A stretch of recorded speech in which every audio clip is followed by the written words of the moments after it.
on Sports Central tonight. Ninth title. After a tight final between India and Pakistan, Tilak Verma's responsible innings in the middle steers India home to clinch the 9th Asia Cup title. It's been a thrilling final. Rinku Singh, first game of the tournament. One ball he plays, puts it away to the boundary.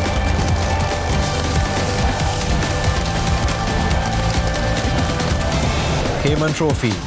Royal College Colombo defeats St Thomas College Mount Lavinia in the first leg of the 32nd Dr. R.L. Hayman Trophy water polo encounter to start the battle on a high note.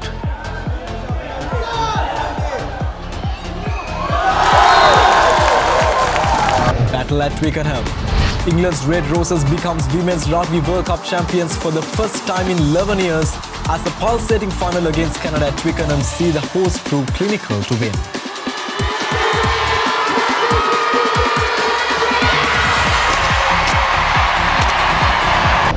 MotoGP title.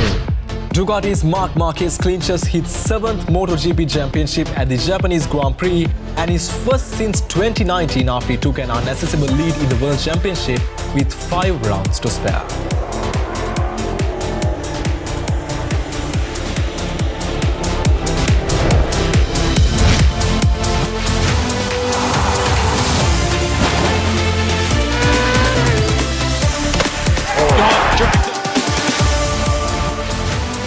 From Studio 24C, this is Sports Central.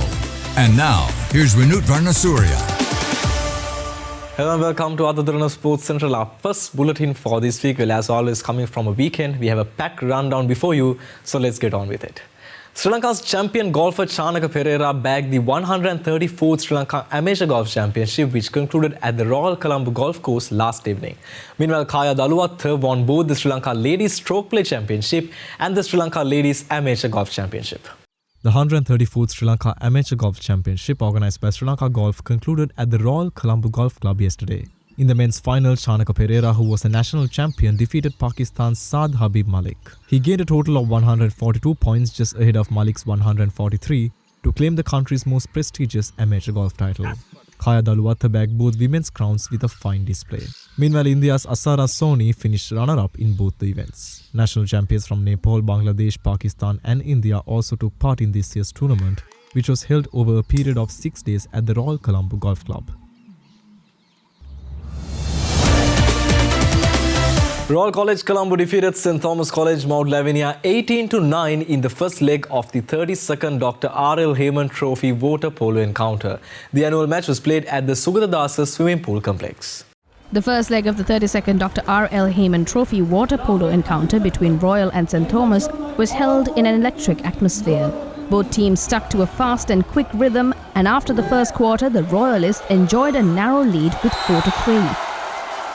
But the Royalists took an unassailable lead by the first half as the scoreline read 10-3.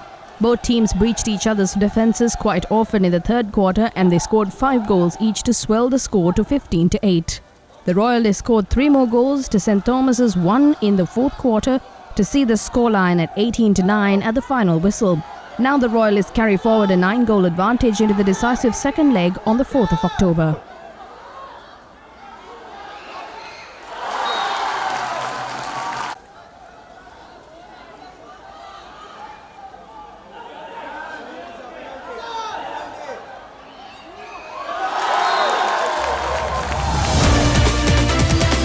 The Sri Lankan team taking part in the 11th Asian Aquatics Championship has arrived in India. The championship will be held until the 11th of October. The Sri Lankan swimming team is comprised of 16 members. The main members are Muaz Bare from Asian International School, Rushali Disanayaka from UCS College, Abdur Rahman Faham from Sri Lanka Army, Minuga Fernando from Ananda College, Kaviraj Preman from Killavale Aquatics, Panduga Rasan from Sri Lanka Navy, Kavisha Tenuara from St Sebastian's College Moratuwa, Senitha Tenuara from Sri Lanka Air Force, Sasmitha Vattaranthana and Akash Prabhashwara from St. Joseph's College, Nesandu Ekanayaka from Dharmasoka College Ambalangoda, Charan Rupasinghe and Vinu Senanayaka from Killavales Aquatics, Khalid Farooq from St. Peter's College, Unai Pereira from Lyceum College Gampaha and NIC Disila from Lyceum College Vattala. Meanwhile, Dulanjana Fernando will represent Sri Lanka in the diving category. Several inter-school limited over cricket encounters took place today in Colombo, and here's the wrap-up. St. Sebastian's College Morato defeated DS Derana College by 6 wickets at the DS Derana ground in Colombo. St. Sebastian's College won the toss and invited DS Derana College to bat first. However, the home team could not muster a sizable total and were bowled out for 142 runs in the 40th over. Shanal Binuksha top scored with 39 runs. Adesh Almeida and Navinu Fernando shared 6 wickets between them. In reply, St. Sebastian's reached the winning target of 143 runs in the 30th over, losing just 4 wickets. Koshendra Fernando top scored with 47 not out, while Stefan Fernando made 29 not out. Meanwhile, at Kotahena, St. Benedict's College defeated St. Anne's College Kurunegala by 95 runs in their under-19 limited over match. Batting first, St. Benedict's scored 264 runs in their allotted 50 overs. Mario Fernando made 50, while Tehan Bithar top scored with 70 runs. Johan Edirisinghe made 44 runs. Sanuja Disanayake was the pick of the bowlers with 3 wickets for 52. In reply, St. Anne's were bowled out for 169 runs in the 41st over. Sanuja Disanayake top scored for St. Anne's with a gritty knock of 54. Left-arm spinner Vihanga Ratnayake was the pick of the bowlers for St. Benedict's, picking up 3 wickets.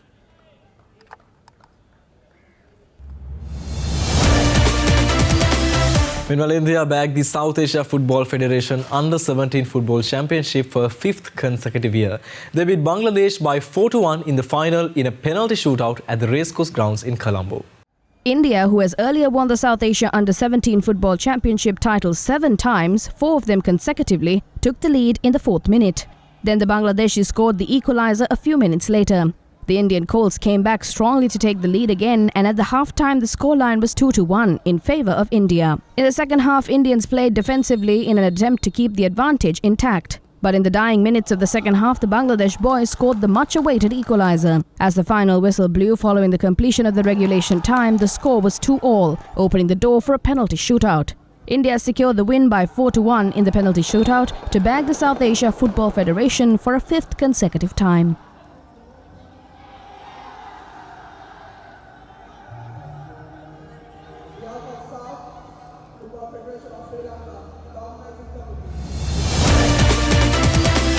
We're heading into a quick commercial break. Don't go far. More sporting highlights coming right after this. You're watching Derana Sports Central.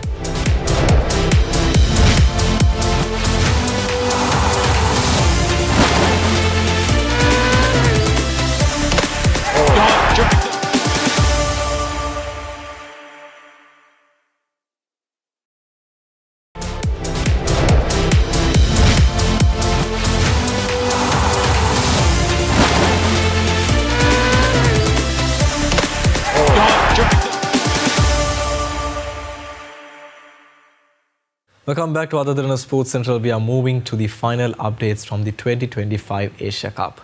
41 years after the inaugural Asia Cup in 1984, India and Pakistan finally clashed in a long-awaited summit final. The 2025 showdown in Dubai lived up to its billing, with both the sides delivering a thrilling contest. But in the end, it was India who emerged victorious thanks to Tilak Verma's brilliant innings in the chase, securing their 9th Asia Cup crown and extending their dominance in the tournament's history. This entire Asia Cup has been a referendum on Pakistan's decision to move on from Babar Azam and Mohammad Rizwan. There's a credence to the theory that they do not push hard enough when they bat up the order, and the power play is not a time to be shy. Saibzada Farhan took that to heart, and although he did not always come up with the goods, he never stopped swinging. A series of slogs took him to 26 of 21. And those same series of slogs, when they started connecting, brought him to 50 of just 35 deliveries. Over the top, nicely played. That's an important boundary. 6 done. Power play finish, 45 for none. Hit that beautifully. He's dined out on that one. He's headed for 6. That's a great way to finish the over. 11 from it. 7 done. 56 for none. Swings that away, deep over mid-wicket. 6 for Faka. It's hit away, backward a point. They should come back for 2. They will come back for 2. And a 5th T20 half-century for Saibzada Farhan. His 2nd against India, and at a very important time. Farhan and Fakhar Saman were able to put up on India's bankers Kuldeep Yadav under pressure. The left-arm wrist spinner's first 2 overs went for 23 runs. That prompted Surya Kumar Yadav to turn to Varun Chakravarti, whose mystery Pakistan have just not been able to solve. Straight to deep mid-wicket. Tilak Varma, I think it is out there at deep mid-wicket, and Varun Chakravarti. As if on the cue, he took down both of Pakistani's top scorers. Farhan and Fakhar were the only two to cross 15 runs. On the back of Varun's incisions, his teammates came into their own. Aksar Patel took 2 wickets in back-to-back overs. Kuldeep took 3 wickets in one single over. Eventually, Pakistan were bowled out with 5 balls remaining. Pakar Zaman is gone. Varun Chakravarti the man. But this is a wicket. Sanju Samson has called it. Another wicket has fallen here. Another one. There we go.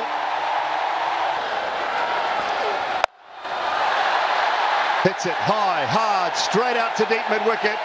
And taken. Rinku Singh with the catch. Pakistan bowled out.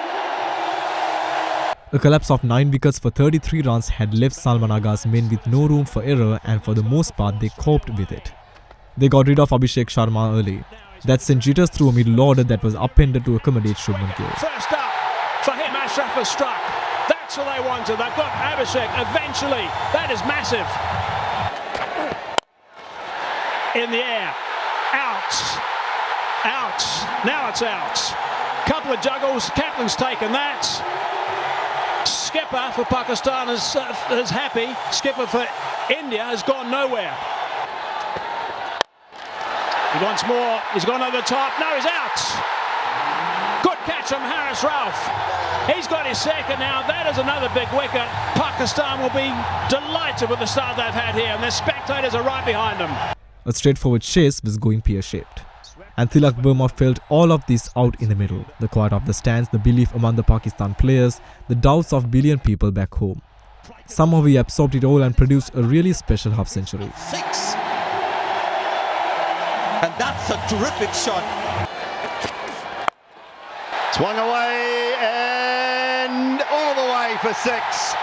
Terrific over from India's point of view. Just playing around with the bowler, and that's Tilak Verma's 50. What a wonderful knock in a circumstance here, tough conditions.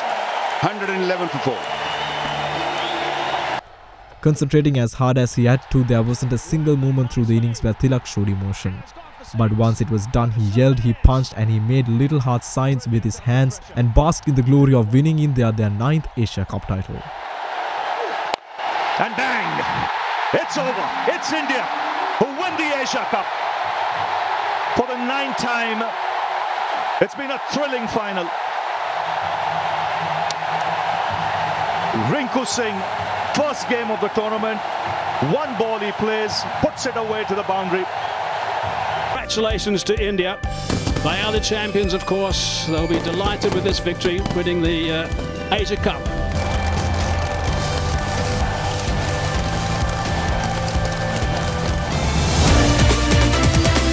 Moving to rugby now, England's Red Roses became Women's Rugby World Cup champions for the first time in 11 years. As a pulsating final against Canada at the Twickenham saw the hosts prove clinical to win 33-13. Canada began confidently, and their early pressure was rewarded with the opening try in the 5th minute as Hogan Rochester finished in the corner after claiming a clever offload. Punt it over.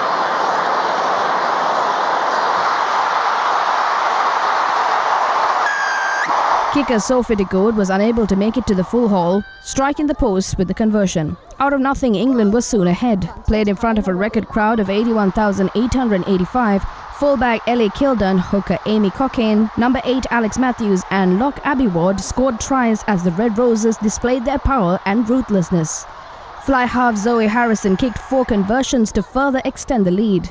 Canada scored twice through wing Asia Hogan Rochester, but with the score at 26-13 in the second half, they failed to make England pay, while prop Hannah Bottoman was in the sin bin following a tip tackle, despite 2 glit-edge chances to do so. Instead, England kicked on against once restored to 15 players, clinching emotional glory on home soil after losing finals in 2017 and 2022.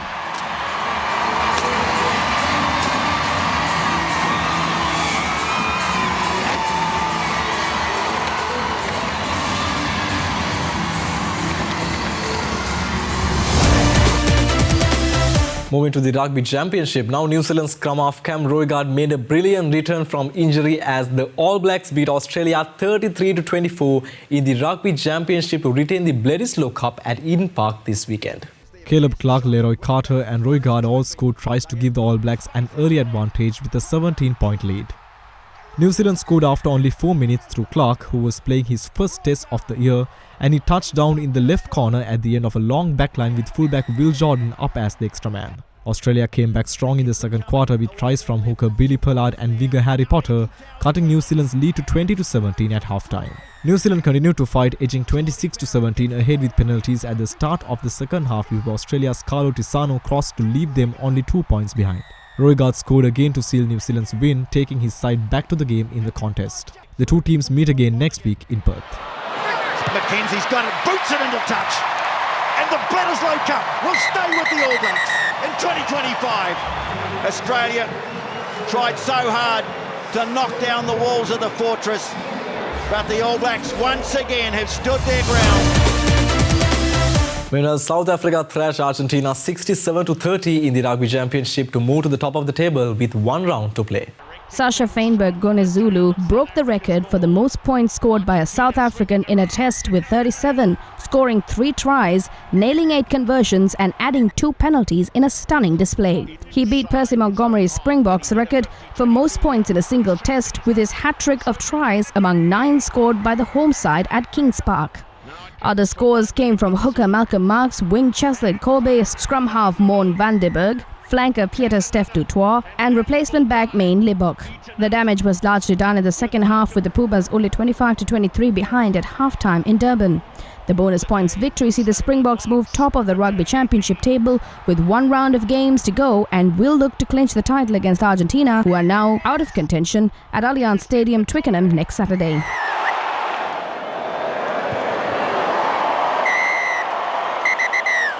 Full time in Durban. It's South Africa 67, Argentina 30. We're heading into another quick commercial break. Don't go far, more sporting action coming on the other side. You're watching Other Derana Sports Central.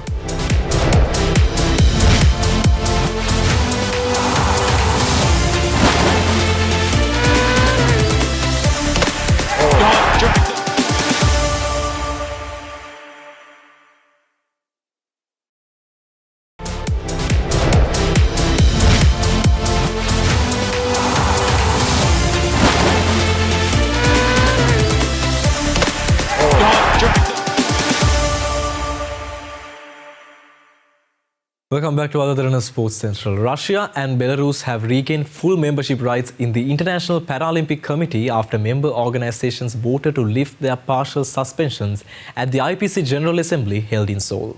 The two countries were banned from the Paralympic competitions after Moscow's 2022 invasion of Ukraine, but the IPC voted the following year to allow them to compete as neutrals at the Paris Paralympic Games without flags or anthems being played. Belarus had been standing ground for Russian troops and weapons during the war. The IPC said in a statement on Saturday that IPC member organizations voted not to maintain the partial suspensions of the National Paralympic Committees of Belarus and Russia. The IPC will work with 2 members involved to put practical arrangements in place for this as soon as reasonably possible. Russia welcomed the vote outcome, which it said recognized the Russian Paralympic Committee faithfully fulfills its membership obligations as set out in the IPC Charter. RPC said in a statement that this is an important contribution to the development of the international Paralympic movement and an example that athletes' rights should be protected without discrimination based on national and political grounds. However, the International Olympic Committee has maintained its stance on Russian and Belarusian athletes. In September, the IOC said Russians will compete as neutral independent athletes without a national flag or anthem at the Milano Cortina 2026 Winter Olympics, maintaining the same sanctions as the Paris Summer Games last year. On Saturday, IPC members voted 111 to 55 against a full suspension on Russia, with 11 abstentions, and then rejected partial suspension by 91 to 77 with 8 abstentions. Belarus similarly retained its membership after IPC members voted 119 to 48 against full suspension with 9 abstentions and against partial suspension, voting 103 to 63 with 10 abstentions. Ducati's Marc Marquez clinched his 7th MotoGP championship at the Japanese Grand Prix yesterday and his first since 2019 after he took an unaccessible lead in the World Championship with 5 rounds to spare. Marquez needed to outscore his brother and title contender Alex of Gresini Racing by 3 or more points by the end of the weekend and finished second behind his teammate Francesco Bagnaia in yesterday's race to clinch the title. Honda's Home Mir was third while Alex finished sixth, giving Mark a 201-point lead over his brother. Alex was the first to approach Mark and congratulate him, giving him a warm embrace when they came to a stop. Mark had his head in his hands after he crossed the line, and when the magnitude of the accomplishment hit him, the Spaniard let out a scream. Marquez then came to a stop with the front of a big scream and with tears in his eyes watched a montage of his struggles over the past 6 years, which included more than 100 crashes and 4 operations as he reclaimed the title after 2,184 days. The coronation was completed when he added his name etched on a silver plaque to the cylindrical MotoGP trophy known as the Tower of Champions.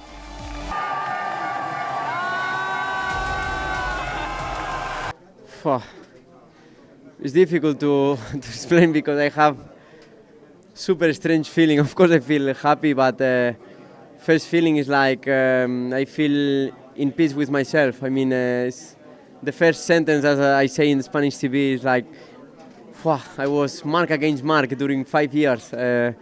Mark against injury, but especially about mental side was difficult. Many people around me helps a lot, and I will not say any name because without them, they already know who they are, but without them was impossible. I took super difficult decisions, but you know, I closed the circle in the perfect way. Finally tonight, some golf updates coming from the States. England's Tyrrell Hatton won the Ryder Cup for Europe with a half point from his match against American Colin Morikawa yesterday at Bethpage Black, where the host's remarkable final day charge fell agonizingly short.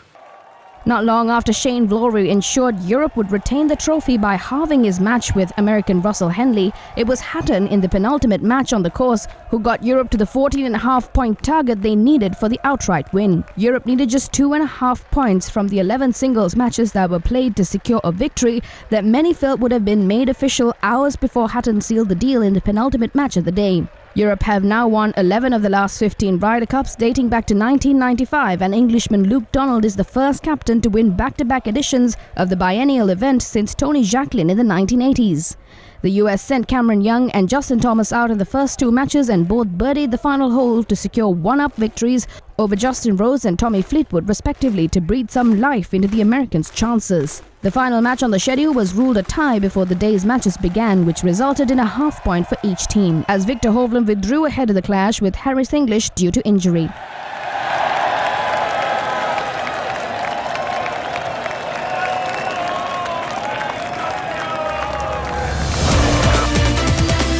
Well, with that, we wrap up our first bulletin for this week on Derana Sports Central. Will stay with us as we bring more action from the sporting world and beyond. Well, then until tomorrow, I'm Vinod Varnasuriya signing off. Keep the spirit of sport alive and have a very good night.